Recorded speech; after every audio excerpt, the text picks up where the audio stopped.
Boa noite a todos. Sejam bem-vindos ao Dia de Paz da Sociedade Espírita Beneficente Casa do Caminho de Tambaú. Ficamos agraciados com a presença de todos vocês. A live de hoje é a de número 275, do dia 19 de novembro de 2025. O Evangelho de hoje é o capítulo 8. Bem-aventurados os puros de coração. O item é: bem-aventurados os que têm os olhos fechados. Então, muitas vezes, deixar de ter um órgão do nosso corpo pode evitar o mal na nossa vida, nos causando escândalos, nossa perdição, deixando com mais dívidas ainda. O livro de hoje, Minutos com Chico Xavier, de José Carlos de Luca. O item é orientação aos jovens. Precisamos dialogar com os nossos companheiros de juventude, para que se sintam responsáveis por eles mesmos. Façam as suas próprias escolhas, tornando-se criaturas úteis ao campo que vieram para servir, que é o caminho da humanidade, dentro do qual eles nasceram ou renasceram. Chico Xavier. Temos aqui preciosa orientação aos educadores. Em primeiro lugar, Chico destaca a necessidade do diálogo com os jovens. Não apenas se dirigir a eles para repreendê-los, mas sobretudo para preveni-los, orientá-los. É isso, e isso os pais não farão com mimos, mas com conversa franca e permanente, o que implica doação de tempo e presença na vida da prole. Estar presente na vida do filho é o melhor presente que ele deseja e precisa. Temos que estar junto com os nossos filhos, orientá-los, dar esse amor, dar esse carinho. São os nossos filhos e são as nossas missões, de auxiliá-los. Chico complementa, dizendo que esse diálogo deve levar os jovens a se sentirem responsáveis por si mesmos, a aprenderem a lição mais importante da vida, que é a possibilidade de cada um escolher seu próprio caminho e de experimentar, obrigatoriamente, as consequências boas ou ruins dessa escolha. Isso é a educação para o crescimento. A maior meta a que os pais devem aspirar é que seus filhos se tornem totalmente independentes e responsáveis por suas próprias vidas. Há pais, no entanto, que a pretexto de não desejarem que o filho sofra, cerceiam-lhe as possibilidades de crescimento, as experiências de amadurecimento, prendendo-o em uma redoma, aparentemente protetora, que apenas o tornará frágil, inseguro e sem uma boa autoestima. Fica preso na vida, não sabe realizar nada, fica parado. Então os pais têm que deixar os filhos também caminharem. Ensina, auxilia e vê, mas deixa os filhos caminharem, Com o passar do tempo, os adultos devem ser a cada dia menos pais e os filhos a cada dia mais adultos. Intensifiquemos o diálogo com nossos jovens, fazendo-os ver que eles mesmos são os construtores do próprio destino, os arquitetos de tudo quanto de bom ou de ruim lhes acontecerá, por meio do exercício do maior poder que Deus deu ao homem, que é o poder de escolher o seu próprio caminho. Então, essa é a nossa missão, de auxiliar os filhos, mostrar o caminho, ajudar, mas a gente tem que deixar eles caminharem sozinhos, não a gente tomar as decisões, não a gente querer que ele seja isso ou aquilo. Deixe eles decidirem, assim eles se tornarão fortes, determinados e vão conseguir cumprir a missão que vieram para realizar. Eu agradeço, boa noite a todos, fiquem com Deus.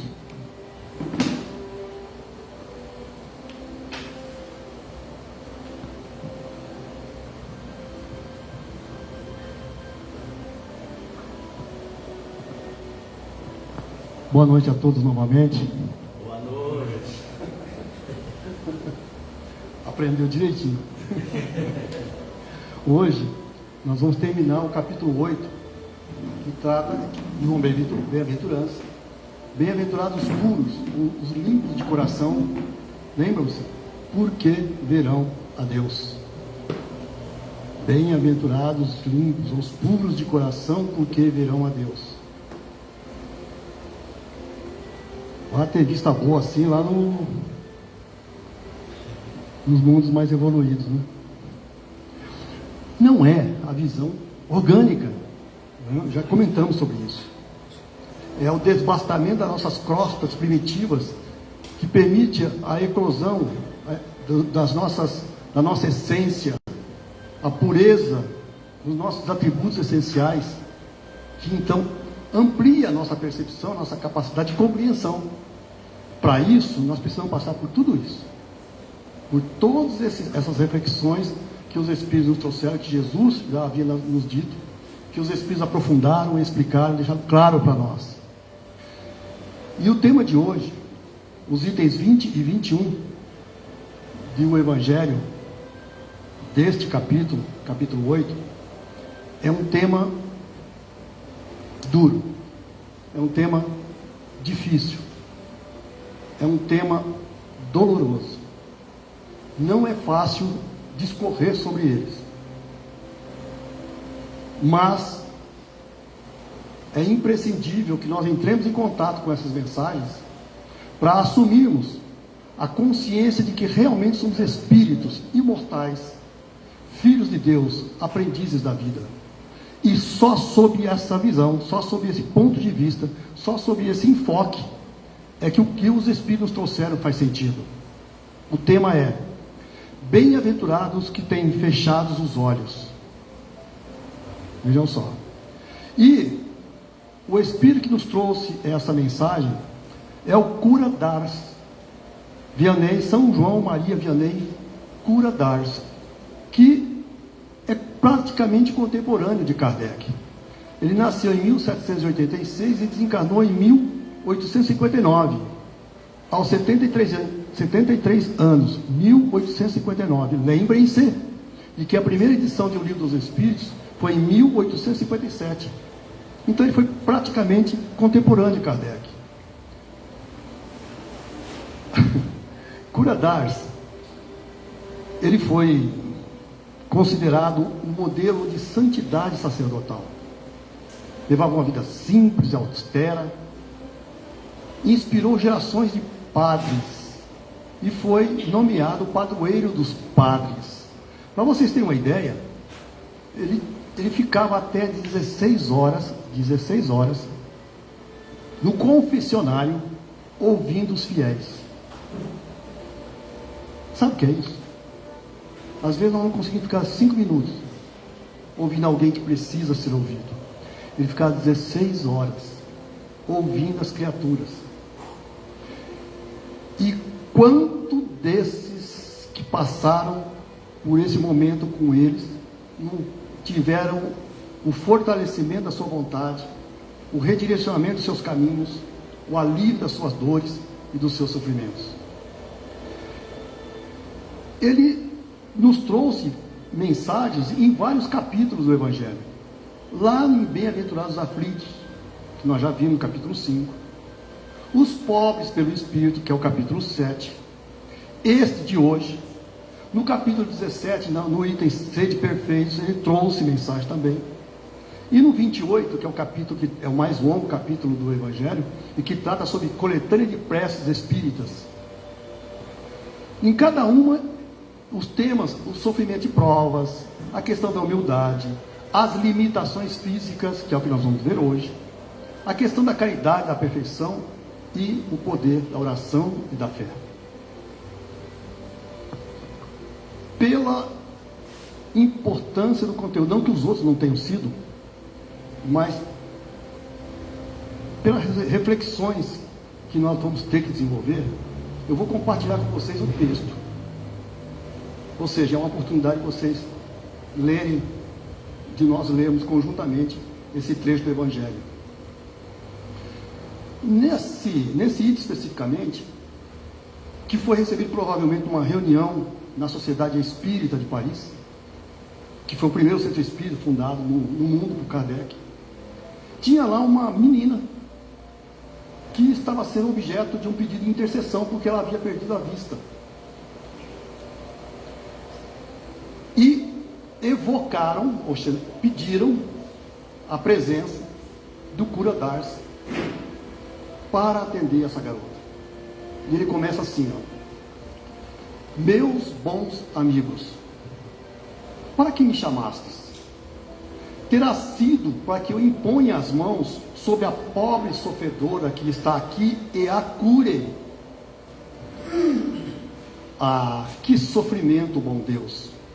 Ela perdeu as vistas e as trevas a envolveram.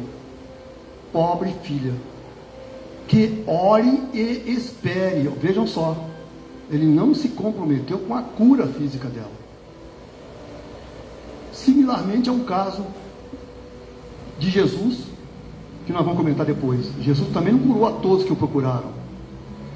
Ele continua: não sei fazer milagres, eu, sem que Deus o queira. Todas as curas que tenho podido obter e que vos foram assinaladas, não as atribuais senão àquele que é o Pai de todos nós. Nas vossas aflições, volveis sempre para o céu o olhar e dizei do fundo do coração: meu Pai, cura-me, mas faze que minha alma enferma se cure antes que o meu corpo. Que a minha carne seja castigada, se necessário, para que a minha alma se eleve ao teu seio com a brancura que possuía quando a criaste. Após essa prece, meus amigos, que o bom Deus ouvirá sempre, dadas vos serão a força e a coragem, e talvez também a cura que apenas timidamente pedistes, em recompensa da vossa abnegação. Contudo, uma vez que aqui me acho numa assembleia onde principalmente se trata de estudos, dir-vos-ei que os que são privados da vista deveriam considerar-se os bem-aventurados da expiação. Olha só que coisa difícil, complicada. Os que são privados da vista deveriam considerar-se os bem-aventurados do coração, da expiação. Lembrai-vos de que o Cristo disse convir que arrancasses o vosso olho se fosse mau, e que mais valeria lançá-lo ao fogo do que deixar se tornasse causa de vossa condenação, como já refletimos uma ou duas reuniões passadas. Quantos há no mundo que um dia, nas trevas, maldirão o terem visto a luz? Sim, como são felizes os que por expiação vêm a ser atingidos na vista.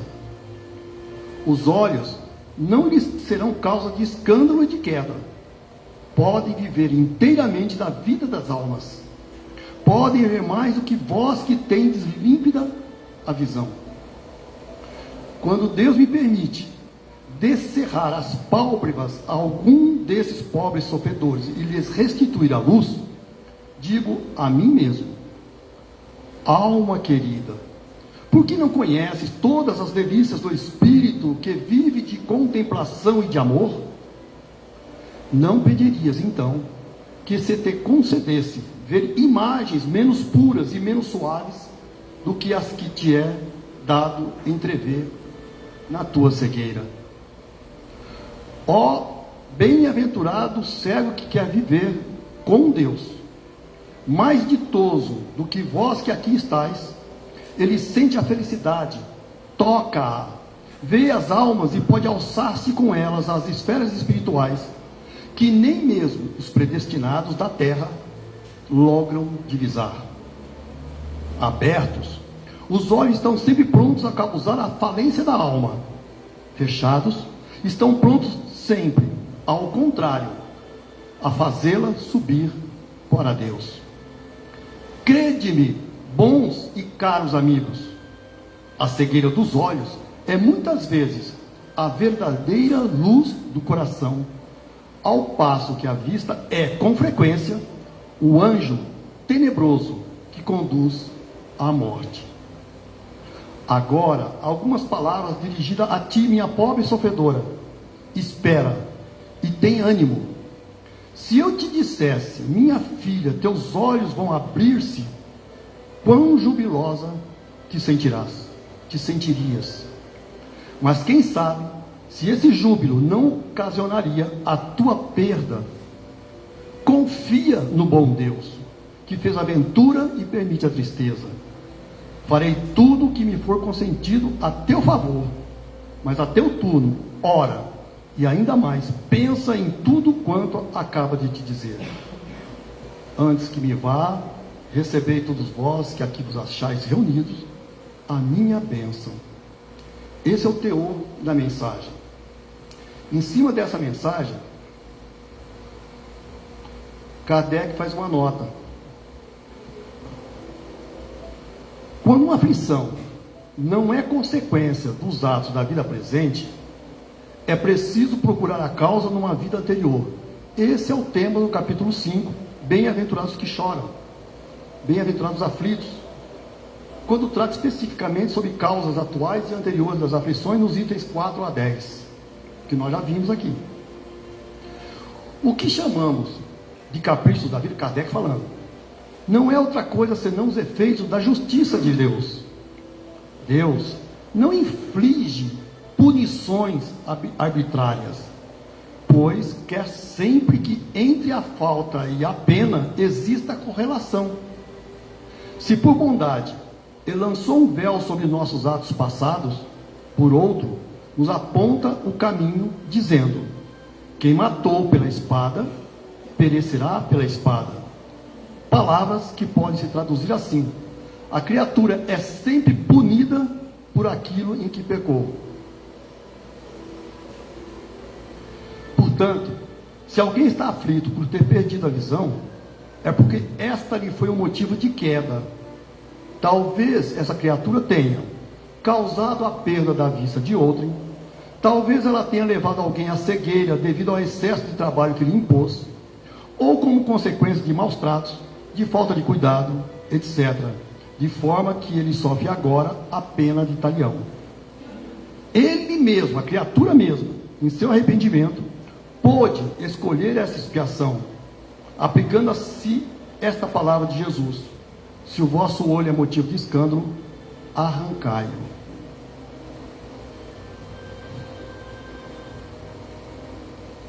Vamos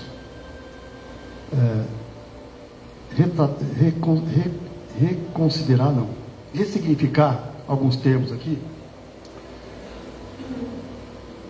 Deus não pune, muito menos de forma arbitrária. Ele, em sua justiça, tem um caráter pedagógico.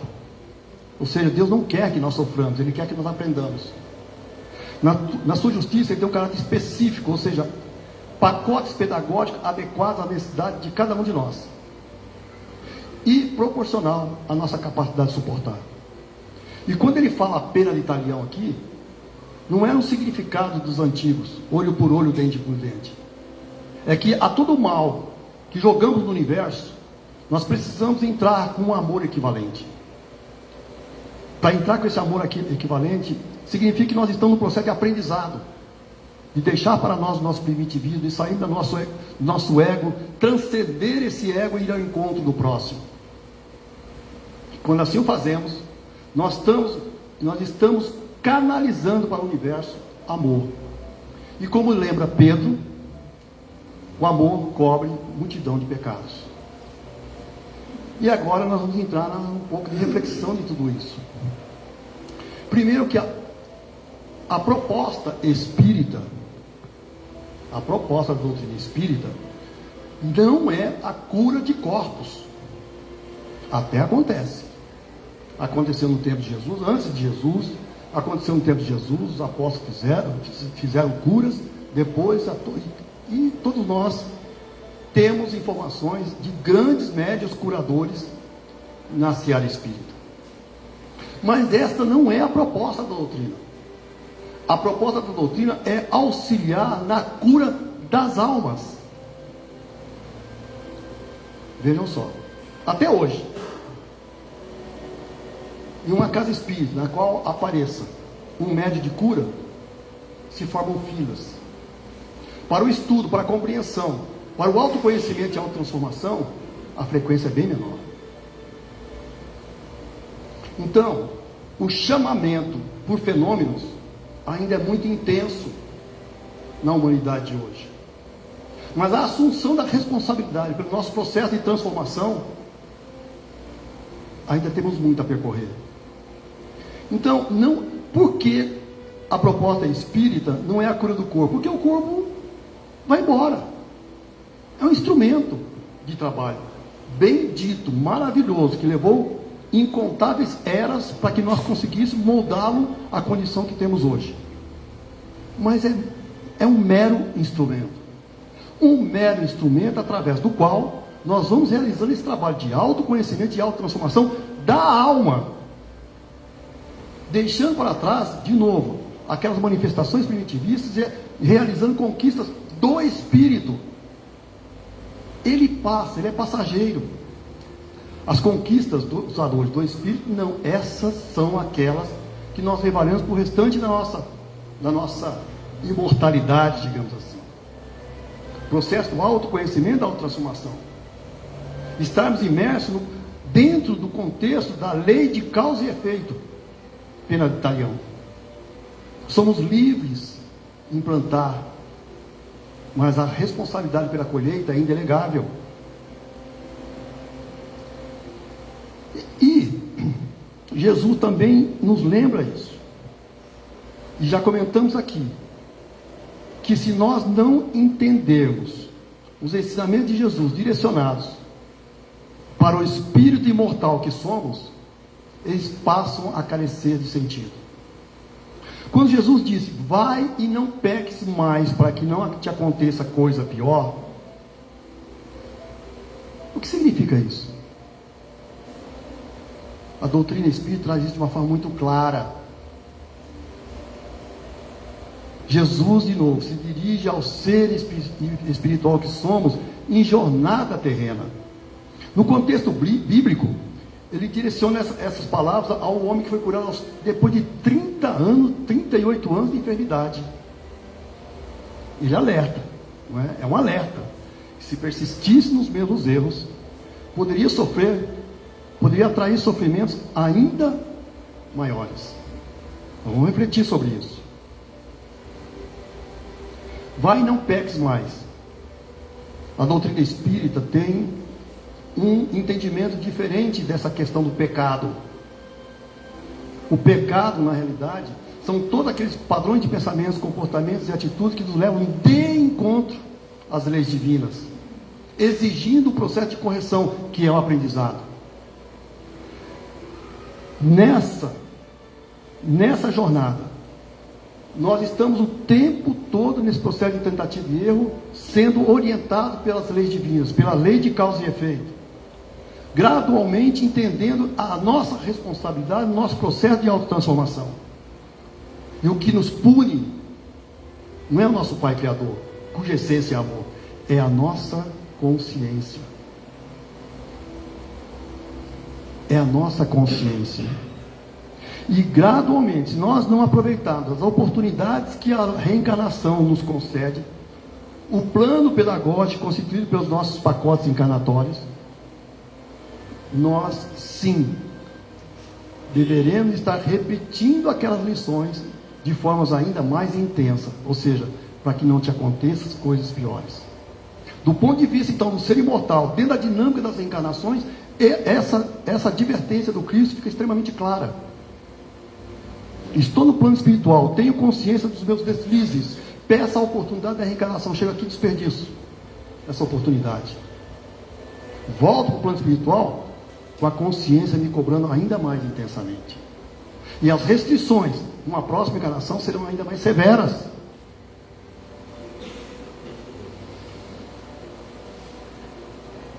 Eu disse que Jesus não curou todos que o procuraram. Mas nas obras de Amélia Rodrigues, psicografadas por Divaldo Pereira Franco, ela cita uma lista de irmãos nossos que foram curados por Jesus e que aproveitaram essa oportunidade. Eu vou falar rapidamente aqui, até porque nosso tempo vai embora, né? Ela fala do paralítico de Cafarnaum.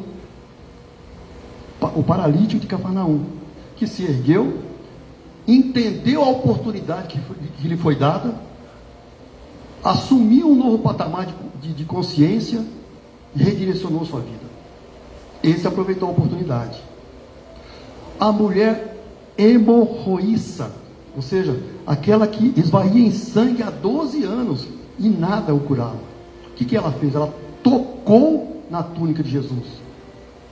E Jesus, rodeado de pessoas, perguntou: quem me tocou? Os apóstolos: mestre, estamos rodeados de gente. De mim saiu virtude, e ela se curou. Através de uma fé silenciosa, de um testemunho de confiança, ela, com essa mudança, influenciou todos aqueles que estavam ao seu redor na retomada de um caminho, de um novo caminho. O cego Bartimeu, que foi curado por Jesus, passa a seguir Jesus como discípulo ativo. Leproso, dos 11 que o procuravam, apenas um voltou, porque entendeu que a gratidão era a maior manifestação de fé, e passou a seguir Jesus. Filho da viúva de Naim, o cego de nascença, o endemoniado gadareno, que os discípulos de Jesus não conseguiram curar, e espantados perguntaram: mestre, por que nós não conseguimos? Por falta de fé. Foi a resposta de Jesus. Esse irmão torna-se missionário em sua região. A filha de Jairo, o servo do centurião: Senhor, tenho um servo em minha casa que precisa precisa ser curado. Jesus se prontificou a ir lá. Qual foi a resposta do centurião? Senhor, eu tenho sob meu comando centenas de homens. Se eu disser faça isso, ele faz. Vá lá, ele vai. Tu, como mestre, podes, se quiseres. De onde estás? Curá-lo. Jesus respondeu: tua fé te permite essa cura. Esse centurião representa um exemplo de fé universal. Ou seja, aquele exemplo ali não estava restrito ao povo judaico, mas também às ovelhas que não faziam parte daquele aprisco, como Jesus disse. E por aí vai. Um caso interessante: tinha uma romana que tinha uma filha e que foi curada por Jesus. E por conta dessa cura, ela, romana, se converteu e passou a exprimir uma fé confiante. E tinha uma amiga judia paralítica, e elas desenvolveram uma amizade muito grande. E essa romana, compadecida da situação da amiga, passou a cuidar dela. E essa judia disse que quando viu Jesus, pediu a ele. E Jesus pergunta a ela: filha, que queres de mim? Resposta de Jesus: que me cure. E ele responde: apenas isso? Não, você merece coisa melhor. E foi embora. Jesus não curou fisicamente todos os que o procuraram. E ela depois fala para essa amiga que no dia ela passou a odiar Jesus, considerando-o um charlatão, que vibrou mesmo quando ele foi assassinado. Com o tempo, observando as reações de muitos, não esses que nós citamos, mas muitos que foram curados, ela começou a entender o que Jesus quis dizer. Muitos que foram curados aproveitaram aquela graça, aquela cura, para usufruir cada vez mais dos prazeres da carne, caindo em situações extremamente complicadas do ponto de vista moral, trazendo para si consequências espirituais tremendas. E ela explicando para a amiga dela: em meu caso, como eu nunca reclamei, eu passei a usufruir de uma paz, de uma serenidade indescritível. Foi aí que eu entendi Jesus. Ou seja, ela não teve curada a sua deficiência física, mas a sua alma foi curada. Emociona, gente. E a doutrina espírita? Nos capítulos 12 e 13 do livro Missionários da Luz, André Luiz nos relata, com as informações de Clarencio, que também esteve em nosso lar, de Alexandre, o instrutor desse livro, alguns casos de irmãos e irmãs nossos que estavam sob a orientação dos especialistas em reencarnação, lá no departamento da reencarnação nosso lar. Lembrando, há reencarnação e há reencarnações, assim como há mortes e mortes, como há desencarnes e desencarnes. Morte é diferente de desencarne, mas nós não vamos falar isso hoje. Irmãos nossos, em profundo estado de desequilíbrio, eles sofrem um processo de encarnação compulsória. Ou seja, essas encarnações são impungidas pelos responsáveis do plano espiritual. Eles não têm escolha, porque não têm a condição da escolha. Tamanho o seu processo de desequilíbrio mental. Seres medianamente equilibrados, ou seja, todos nós, sendo otimistas, podem fazer opções, podem participar junto aos responsáveis pela elaboração do nosso programa reencarnatório. Como é que começa esse programa reencarnatório? Começa pelo estudo do corpo físico que nós vamos portar nessa próxima encarnação. Isso André Luiz descreve no capítulo 12.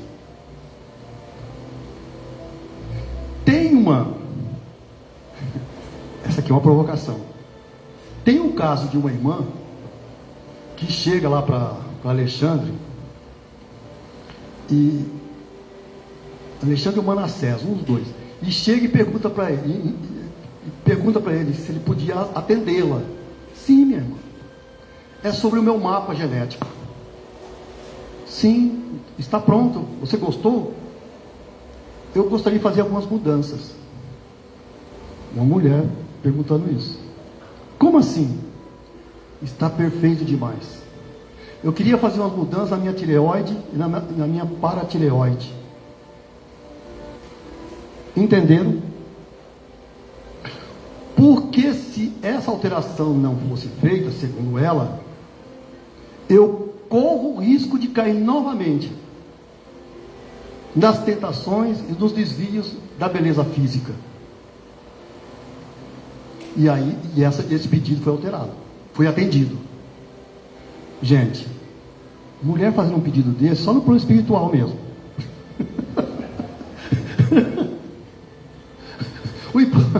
O importante aqui é a visão do ser espiritual vindo para a romagem terrena.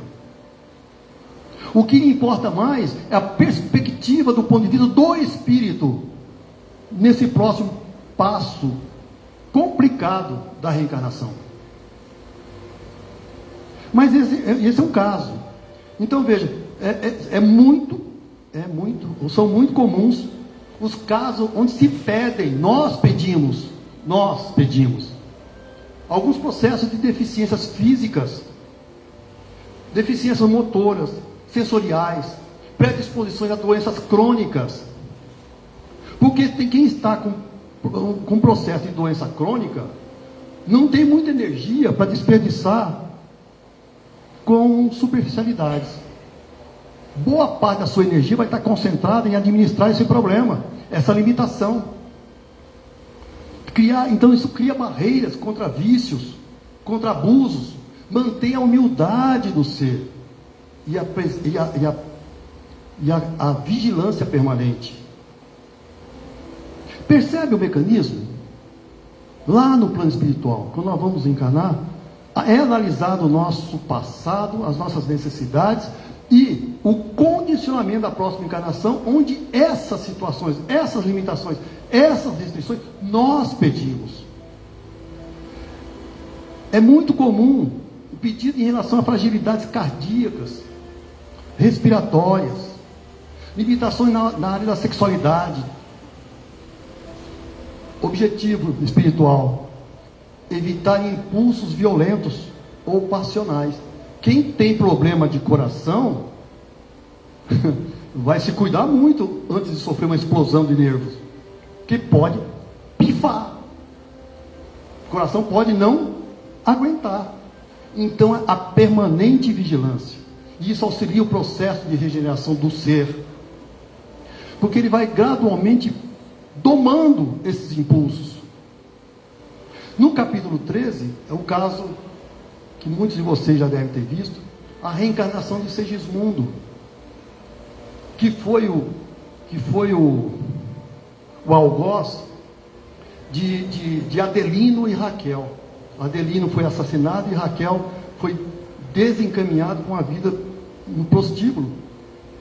E esse casal, no plano espiritual, se compromete a recebê-lo como filho. E aí vocês têm que ler o capítulo. É um drama só.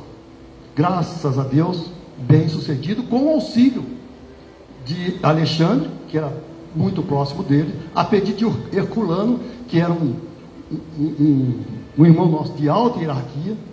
E depois de muito tempo, com encontros no plano espiritual, quem trabalha aqui no trabalho mediúnico sabe disso, depois de muitos encontros no plano espiritual, ele consegue o consenso, consegue o aceite do casal para receber Segismundo como filho. Se assim não for, o processo de recusa do Adelino e da Raquel boicotaria o processo de reencarnação desse espírito. E os espíritos elevados? André Luiz pergunta para Manassés, que é o instrutor. Esses, olha só a visão, esses provavelmente pedem corpos perfeitos. Paciência. Eu vou ler para vocês o que Manassés responde. Aqui é quando André Luiz cita pela primeira vez em sua obra o caso dos completistas. Resposta de Manassés à indagação de André Luiz quanto à intenção de espírito completista de vir com corpos perfeitos. Nenhum, responde ele, dos que tenho visto partir, embora os méritos que se encontravam revestidos, escolheram formas irrepreensíveis quanto às linhas exteriores. Nenhum espírito completista, ou seja, de alta hierarquia, voltou ao plano terrestre com formas físicas irrepreensíveis. Por que será? Solicitaram providências em favor da existência sadia, preocupando-se com resistência, equilíbrio, durabilidade e fortaleza do instrumento que os deveria servir, mas pediram medidas tendentes a lhes atenuarem o magnetismo pessoal em caráter provisório, evitando-se-lhes a apresentação física muito primorosa, ocultando assim a beleza de suas almas para a eficiente garantia de suas tarefas. Veja de novo o foco no trabalho espiritual. Por que fazem isso? Porquanto, vivendo a maioria das criaturas, nós, no jogo das aparências, nós, quando na crosta planetária, incumbir-se-iam elas próprias de esmagar os missionários do bem, se lhes conhecessem a verdadeira condição, através das vibrações destruidoras da inveja, do despeito, da antipatia gratuita e das disputas justificadas. Vejam só o que nós provocamos ainda. Nos planos espirituais superiores já não existe. São criaturas belíssimas, uma beleza que nós não conseguimos descrever, porque refletem o quê? A beleza de suas almas. Em vista disso, os trabalhadores conscientes, na maioria das vezes, organizam seus trabalhos em moldes exteriores menos graciosos, fugindo por antecipação ao influxo das paixões devastadoras das almas em desequilíbrio. Aí ele complementa: as mentes juvenis, quais crianças do mundo, brincam com o fogo das emoções. Todavia, os espíritos amadurecidos, mormente quando chegam à situação de completistas, abandonam toda a experiência que os possa distrair no caminho da realização da vontade divina. Vejam só. O que significa ter a visão espiritual na jornada terrena? É não desperdiçar mais tempo com superficialidades, com ilusões, com apegos, com a tola pretensão da infalibilidade. O que significa isso tudo na aplicação prática das nossas vidas? Hábitos nocivos, por exemplo. Quando alguém supera um vício, como álcool ou drogas, e volta a praticá-lo, pode atrair sofrimentos maiores, físicos, emocionais e espirituais. O alerta de Jesus é para que a pessoa aproveite a oportunidade da libertação e não retorne ao ciclo da dor. Vejam só, eu desenvolvi ao longo da minha vida viciações as mais diversas. Caí em processo de desequilíbrio físico, mental e espiritual, porque todo vício nunca fica restrito a mim somente. Ele muitas vezes é influenciado, e na minha fraqueza espiritual eu aceito essa influenciação e passo a entrar numa vida de vícios. Como diz no filme do Divaldo, cada gole aqui começa uma festa no plano espiritual. Cada tragada aqui é repartida por mais. Cada ato de sexo desregrado é repartido por outros. E quando nós temos essas informações, quando nós temos esses conhecimentos e assumimos a responsabilidade da nossa transformação, nós vamos limpando as nossas almas, nós vamos limpando os nossos corações. Mas, se após o período de estarmos saindo de tudo isso, recairmos, aqueles nós, primeiro, a nossa consciência vai nos cobrar mais intensamente, e aqueles amigos que nós deixamos para trás voltarão ainda mais sedentos. Em termos de relacionamentos, uma pessoa que aprende a respeitar o próximo, aprende, mas insiste em repetir atitudes de egoísmo ou agressividade, pode colher consequências mais duras, como solidão ou conflitos familiares. Vejam só, o não peques mais é um convite à mudança de postura, uma mudança nos nossos padrões de pensamento, comportamentos e atitudes. É difícil nós convivermos com seres que atravessaram a sua vida e não mudaram, não cederam à sua dureza de coração. Não cabe condenação. Compaixão, sim. E se formos de nós mesmos, se estivermos falando de nós mesmos, que estejamos alerta para a advertência do nosso Mestre Jesus. Em questão de saúde e equilíbrio, quem recebe uma cura ou melhora física e continua a ver de forma descuidada uma alimentação, sedentarismo, excessos, pode enfrentar problemas ainda maiores. O ensinamento é que a cura deve ser acompanhada de responsabilidade. Hoje, o mercado está pleno aí de alternativas de embelezamento ou de cura física, fazendo as lipoaspirações da vida, aquelas outras plásticas da vida, mas mantemos uma vida sedentária, mantemos uma vida de má alimentação, volta tudo e pior. Na nossa vida profissional, na nossa vida de relações, questão de ética, de repente alguém é advertido por desonestidade e continua a agir da mesma forma. O que acontece? Pode sofrer consequências mais graves, como perda de emprego ou da reputação. Então o Espiritismo nos lembra que cada ação tem retorno pela lei de causa e efeito. E nós hoje sabemos disso, nós hoje sabemos o profundo significado dos ensinamentos de Jesus.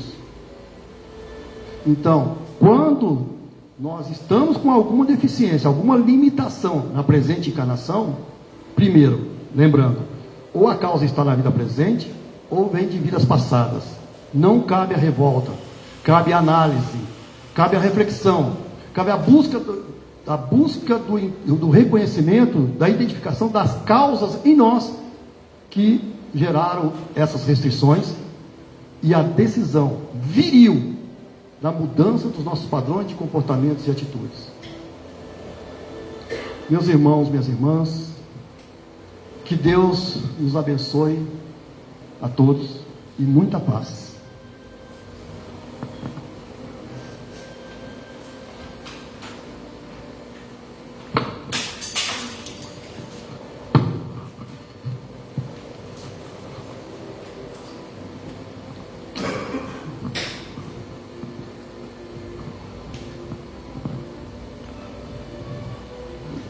Mestre Jesus, mais um, Senhor, dos teus ensinamentos, mais um das tuas advertências, mais um dos teus lembretes a cada um de nós, no sentido de que somos espíritos imortais, filhos de Deus, aprendizes da vida.